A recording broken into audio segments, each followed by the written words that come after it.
The Hungarian knight spurs his destrier forward, certain of victory. His Polish mail gleams in the morning sun. His lance is steady, and he's charging what appears to be a retreating Mongol horseman. Then the enemy archer turns in his saddle, draws and releases in a single fluid motion, all while his horse gallops at full speed. The arrow punches through the knight's mailed shoulder at 300 yards, spinning him from his saddle. The Mongol never even slowed down. This isn't luck, it's engineering. The Mongol composite bow could punch through armor at ranges that shouldn't be possible, fired from horseback at full gallop with accuracy that defied physics. It was the sniper rifle of the 13th century, and it built the largest land empire in human history. But how did nomadic herders create technology that surpassed anything in medieval Europe? Welcome to Engines of Conquest. The Mongolian steppes 500 AD. Here, in a landscape where survival depends on mobility and precision, nomadic tribes develop something unprecedented. A bow that weighs 3 pounds but delivers the power of weapons twice its size. The secret isn't size, it's engineering that won't be understood by Western science for another 1,000 years.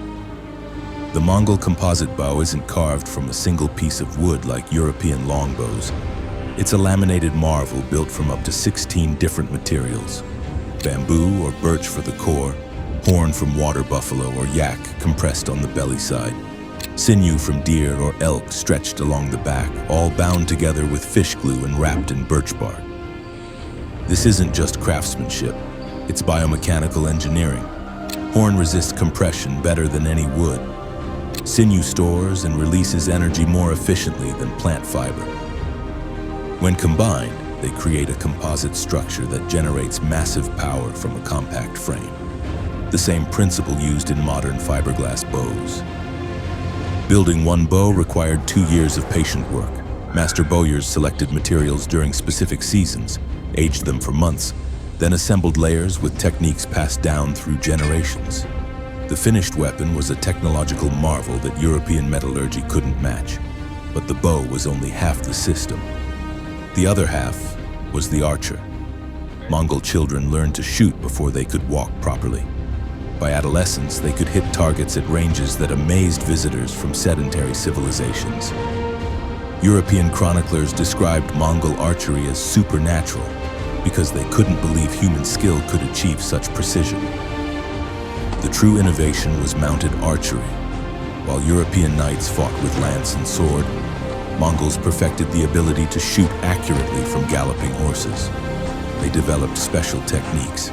The Parthian shot fired while retreating.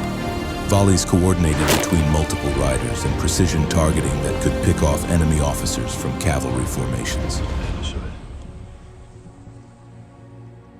April 1241, the Battle of Mohi, Hungary.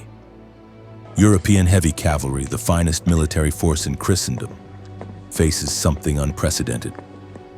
40,000 Mongol horse archers armed with composite bows that can penetrate mail at distances no European weapon can match. The Hungarian battle plan is simple. Charge the Mongol center and crush them with superior armor and weaponry. What they don't understand is that they're bringing swords to a gunfight, metaphorically speaking. The Mongols have no intention of meeting them in close combat.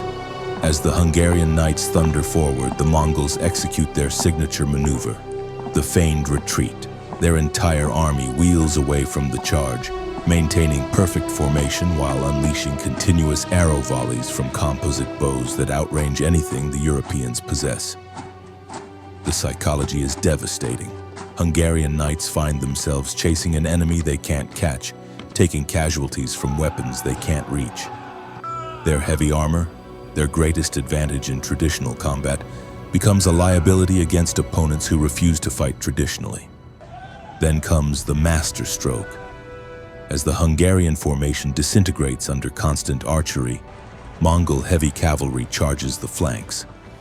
The Europeans, exhausted from pursuing phantoms, face fresh troops while their own ranks are scattered and demoralized. Within hours, the Hungarian army ceases to exist. King Bela IV barely escapes with his life. The Mongol composite bow hasn't just won a battle, It's demonstrated that technological superiority can overcome numerical and material disadvantages. The Mongol Empire's collapse didn't end the composite bow's influence. The technology spread west into Turkey and the Middle East, east into China and Korea, north into Russia. Ottoman Turks used composite bows to conquer Constantinople. Korean archers refined the design for unprecedented accuracy. Russian Cossacks adopted Mongol techniques for steppe warfare. More importantly, the Mongol bow established principles that govern modern military doctrine. It proved that mobility and range could defeat armor and numbers. It demonstrated the power of combined arms tactics, integrating different weapon systems for maximum effectiveness. And it showed that technological innovation could compensate for numerical disadvantage. The engineering principles live on in unexpected places. Modern compound bows use pulleys and cables to achieve what Mongol bowyers accomplished with horn and sinew. Formula One racing cars employ composite materials following the same lamination concepts. Even aerospace engineering applies lessons learned from nomadic bowmakers.